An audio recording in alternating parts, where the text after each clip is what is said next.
सीधी सी ये बड़ा मामला जहां आरोपियों ने आदिवासी छात्राओं को झांसा देकर उनके साथ रेप किया है।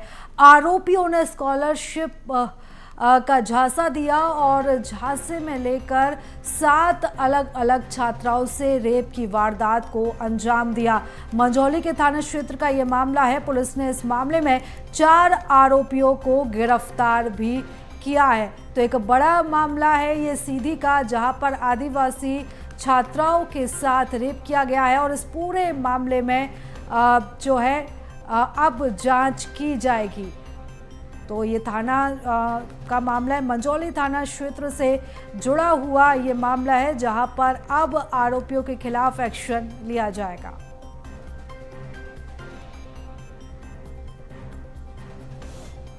तो सीधी कांड पर अब सीएम मोहन यादव भी एक्शन मोड पर हैं।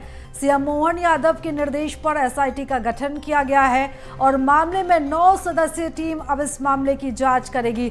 7 दिन में एसआईटी टीम को रिपोर्ट पेश करनी होगी और इस पूरे घटनाक्रम को लेकर सीएम मोहन यादव ने पोस्ट भी किया। उन्होंने लिखा है कि आरोपियों के खिलाफ कड़ी कार्रवाई की जाएगी। तो सीधी जिले के मंझौली क्षेत्र का ये मामला है, जहां पर आदिवासी छात्राओं के साथ रेप किया गया है, उनके साथ दुष्कर्म की वारदात को अंजाम दिया गया है और इन आरोपियों ने स्कॉलरशिप का झांसा देकर इन छात्राओं के साथ रेप किया है। इस मामले को लेकर अब सीएम मोहन यादव ने जांच के निर्देश दे दिए। एसआईटी टीम का गठन किया जाएगा। 9 सदस्यीय टीम इस मामले की जांच करेगी और 7 दिन के अंदर टीम को रिपोर्ट पेश करनी होगी। तो सीएम ने भी अब ये साफ कर दिया है कि आरोपियों के खिलाफ कड़ी कार्रवाई की जाएगी, किसी भी हाल में आरोपियों को बख्शा नहीं जाएगा। तो सीधी का ये मामला, जहां पर आदिवासी छात्राओं के साथ दुष्कर्म किया गया है और अब इस मामले में बड़ा एक्शन करने की तैयारी मोहन सरकार कर रही है। सीधी कांड पर अब एक्शन मोड में सरकार आ चुकी है और एसआईटी गठन के निर्देश दे दिए गए हैं। एसआईटी टीम का गठन हुआ है जो 7 दिन में रिपोर्ट पेश करेगी। तो ये पोस्ट भी सामने आया है सीएम मोहन यादव का। तो एक बार हम आपको फिर से पूरा घटनाक्रम बता देते हैं। दरअसल सीधी के मंझौली क्षेत्र से जुड़ा हुआ ये मामला है, जहां पर जो आदिवासी छात्राएं थीं उनके साथ दुष्कर्म किया गया है। 7 छात्राओं के साथ दुष्कर्म किया गया है। आदिवासी छात्राओं को स्कॉलरशिप का झांसा दिया गया और इसके बाद 7 अलग अलग छात्राओं के साथ रेप की वारदात को अंजाम दिया गया। इस पूरे मामले में पुलिस ने 4 आरोपियों को गिरफ्तार किया है और अब इन आरोपियों से पूछताछ की जा रही है, लेकिन अब सरकार भी एक्शन मोड में है। और इस खबर पर ज्यादा जानकारी के साथ हमारे सहयोगी मनोज हमारे साथ जुड़ चुके हैं। मनोज, एक बड़ा घटनाक्रम जहां पर 7 आदिवासी छात्राओं को निशाना बनाया गया, उन्हें झांसा दिया गया और अब इस मामले में मोहन सरकार बड़ा एक्शन लेने की ओर आगे बढ़ रही है।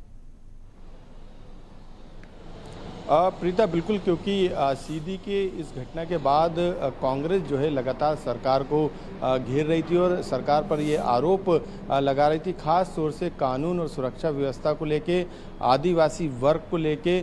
अब लेकिन एक्शन में सरकार आई है। मोहन सरकार ने इस पूरे मामले में, क्योंकि एफआईआर हो चुकी थी, जब ये पूरा घटनाक्रम सामने आया था तो स्थानीय पुलिस ने इस मामले को संज्ञान में लेते हुए एफआईआर दर्ज की।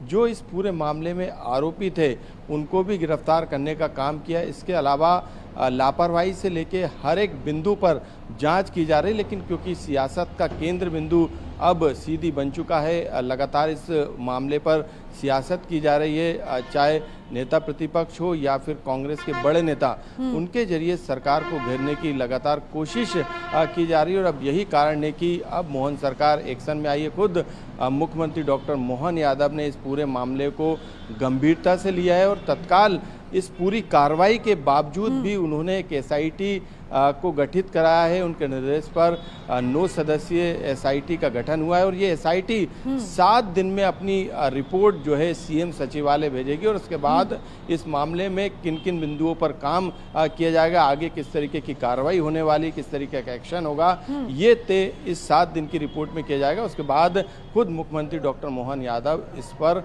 बड़ा एक्शन लेंगे ताकि इस तरीके की घटना ना हो सके और ये सुनिश्चित किया जाएगा। और इस पूरे घटनाक्रम की मॉनिटरिंग भी सीएम खुद कर रहे हैं मनोज, लेकिन अगर हम इस पूरे घटनाक्रम की बात करें तो किस तरीके से इन आदिवासी छात्राओं को बहलाया फुसलाया गया, आरोपी इनमें से मुख्य रूप से कौन थे और कैसे इतनी बड़ी घटना को अंजाम दिया गया, इसको लेकर भी विस्तार से जानकारी दीजिएगा।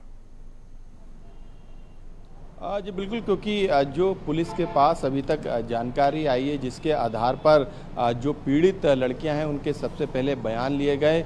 लड़कियों को फ़ोन करके आवाज़ बदलकर जो है उन्हें झांसे में लिया जाता था, खुद को आरोपी टीचर बताता था और उसके साथ कई दूसरे आरोपी भी शामिल थे। झांसे में आने के बाद इस तरीके की वारदात को आरोपी अंजाम देता था। जब ये बात एक छात्र ने बल्कि 7 छात्रों तक पहुंची और अभी ये आंकड़ा बढ़ भी सकता है क्योंकि जो पीड़ित छात्राएं उनकी संख्या काफ़ी बड़ी बताई जा रही है, यानी 7 के अलावा भी छात्राएं सामने आ सकती। यही वजह है कि एसआईटी अब हर एक एंगल पर जांच करेगी और जो दोषी है उनको कम समय में जो सज़ा दिलाई जानी है उस प्रक्रिया पर भी काम करेगी। बिल्कुल मनोज, लेकिन इस पूरे घटनाक्रम की अगर हम बात करें तो जैसा कि आपने जानकारी भी दी है कि छात्राओं के बयान के बाद इस पूरे मामले का खुलासा हुआ है। हालांकि पुलिस ने इन 4 आरोपियों को गिरफ्तार किया है। क्या इसमें आरोपियों की संख्या और भी ज्यादा थी? क्या और भी गिरफ्तारियां इस पूरे मामले में हमें आगे देखने को मिल सकती हैं? प्रीता बिल्कुल, क्योंकि प्राथमिक तौर पर पुलिस के पास जो शिकायत आई, जो जानकारी आई, उसके आधार पर एफआईआर दर्ज की गई।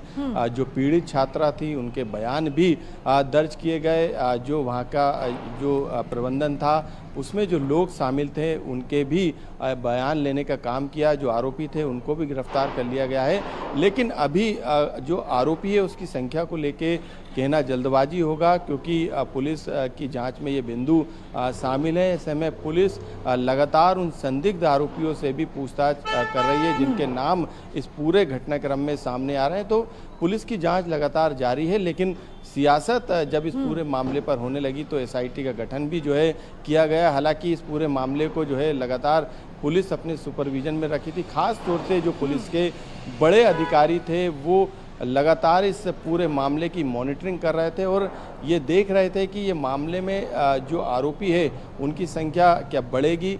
लेकिन जो बयान सामने आए उसके मुताबिक अभी तक 4 आरोपियों के नाम सामने आए थे। उनकी बिल्कुल मनोज, और जिस तरीके से घटना घटती है ऐसा लग रहा है कि एक पूरा गिरोह बनाकर ये काम किया गया है, पूरी प्लानिंग के साथ घटना को अंजाम दिया गया है।